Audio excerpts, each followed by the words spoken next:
আসসালামু আলাইকুম সুপ্রিয় দর্শক শ্রোতা, দুটি কথা শুনবার জন্য সবাইকে সাদর সম্ভাষণ। বর্তমান বাংলাদেশ সরকারের মাননীয় প্রধান উপদেষ্টা ডক্টর মোহাম্মদ ইউনূস 7 সদস্যের একটি দল নিয়ে জাতিসংঘের অধিবেশনে যাচ্ছেন।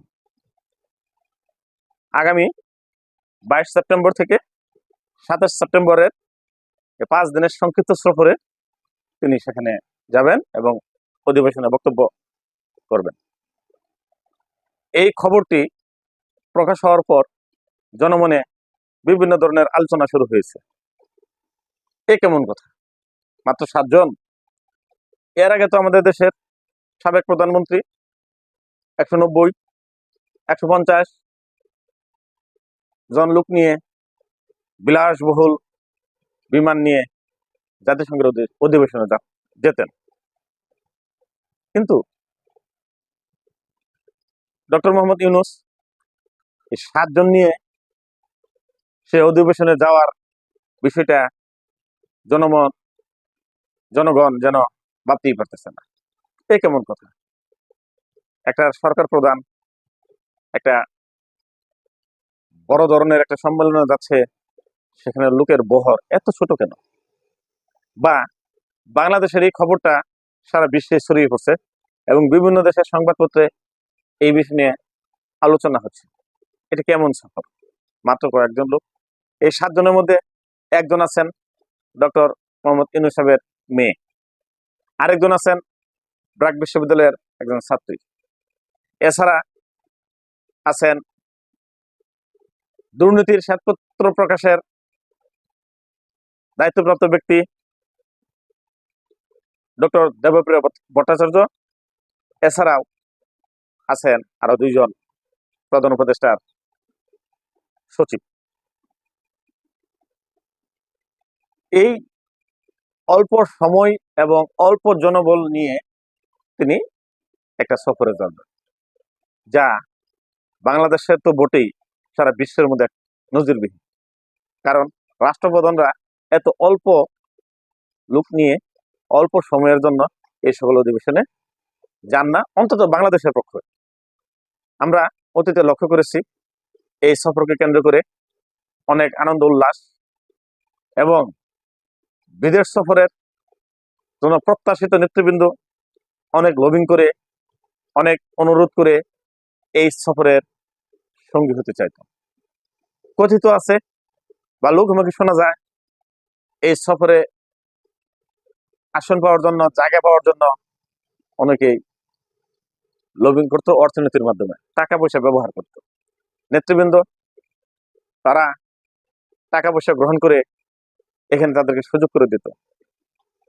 আর আমাদের দেশের একটা প্রবণতা, প্রধানমন্ত্রী, পররাষ্ট্রমন্ত্রী, স্বরাষ্ট্রমন্ত্রীর সাথে বিদেশ যেতে পারলে বড় ধরনের একটা কৃতিত্ব।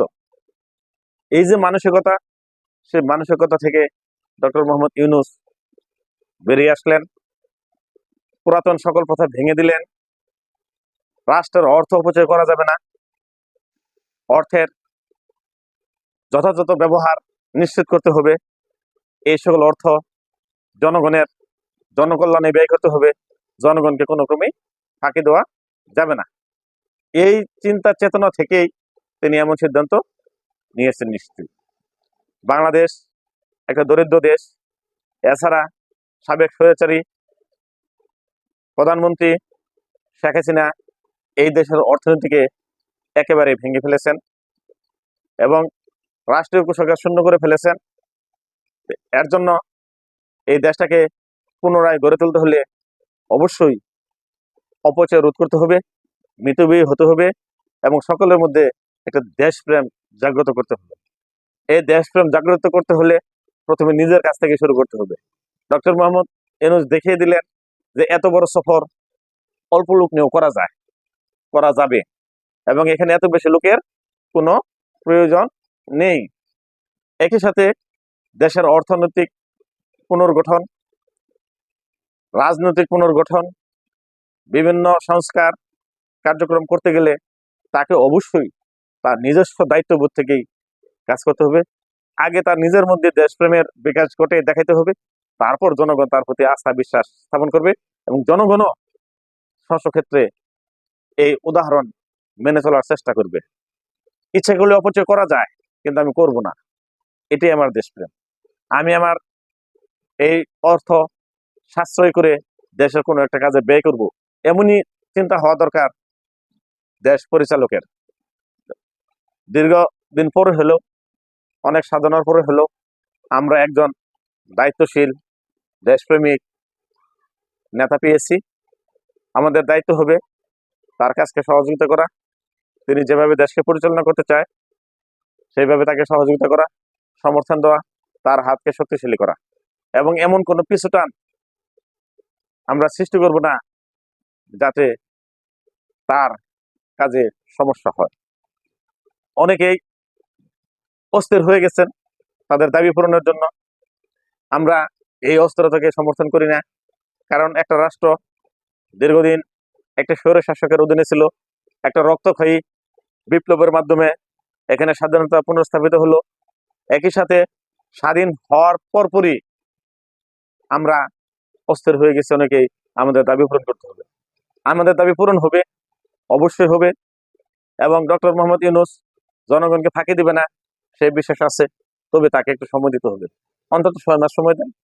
উনি একটু ওনার দায়িত্বটা বুঝে নিক, ভঙ্গুর অর্থনীতিকে একটু ঠিকঠাক করুক, উনি কোন বিষয়ে কতটুকু আছে একটু বুঝে নিক, তাকে বুঝতেও তো একটু সময় লাগবে। কাজেই আমি মনে করি আমাদের এই অবস্থাটা ঠিক না, আমরা একটু ধৈর্য ধরি। আমরা দীর্ঘদিন ধৈর্য ধরেছি, আর একটু ধৈর্য ধরি, কারণ ধৈর্যের ফল মিষ্টি হয়। এবং আমরা আশা করি আমাদের জনগণের মধ্যে যে বৈষম্য আছে, এই বৈষম্যকে তিনি গুছিয়ে আনবেন, জনসেবা দিবেন, জনগণকে ভালোবাসবেন। কাজেই আমরা অস্থির না হয়ে তাকে একটু সময় দেই, সহযোগিতা করি। আমরা এই দেশের জনগণ, আমরা বঞ্চিত, নির্যাতিত, নিপীড়িত, এতে কোনো সন্দেহ নাই। এবং বর্তমানে যিনি প্রধান উপদেষ্টার দায়িত্ব পালন করছেন, তিনিও অনেক জায়গায় বৈষম্য শিকার হয়েছেন, অন্যায় অত্যাচারের শিকার হয়েছেন, এটা আমাদের ভুললে চলবে না।